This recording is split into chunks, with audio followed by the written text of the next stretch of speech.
ఇవాళ సమ్మక్క బ్యారేజీలో నీటి నిల్వ సామర్థ్యం ఉంది. 3 టీఎంసీల నీళ్లు నిండుగా ఉన్నాయి. 22,000 క్యూసెక్కుల ఫ్లడ్ కూడా ఈ రోజు కూడా వస్తా ఉంది. అంటే అన్నీ ఉండి కూడా నీళ్లు ఎత్తకుండా ఇవాళ కాంగ్రెస్ ప్రభుత్వం నిర్లక్ష్యం చేస్తా ఉంది.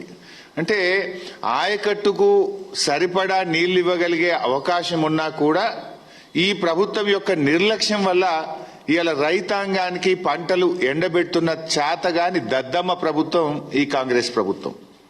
మీరే కదా జూలై 13 నాడు పోయి మొత్తం నీళ్లు ఎత్తుతాం, 38 టీఎంసీలు ఎత్తుతాం, ప్రతి ఎకరానికి నీళ్లు ఇస్తామన్నారు కదా. మరి ఏమైంది? 10 పంపులు నడుస్తాయని చెప్పినారు. నిన్నటి వరకు అది కూడా మీరు చూడండి. ఇది నిన్నటి, ఇది చూపి బాబు. ఇది నిన్నటి రిపోర్ట్. 5 పంపులు నడుస్తున్నాయి. ఇక డేట్ చూడండి, 20 జూలై 2026.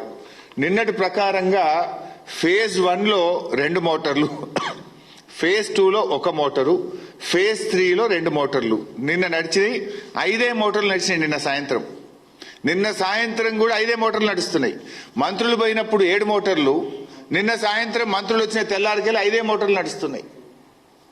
ఏమైంది? మీ సమస్య ఏంది? ఇడే ఎన్డీఎస్సీ అడ్డం లేదు కదా. అంటే మీ ఆలోచన ఏంది? కిందికి ఆంధ్రప్రదేశ్కు చంద్రబాబుకు నీళ్లు విడిచిపెట్టడమా? ఈ ఎలినినో కరువు పరిస్థితుల్లో నీళ్లు ఒడిసిపెట్టడమా? మీ కాంగ్రెస్ ఏం చెప్పదలుచుకుంది?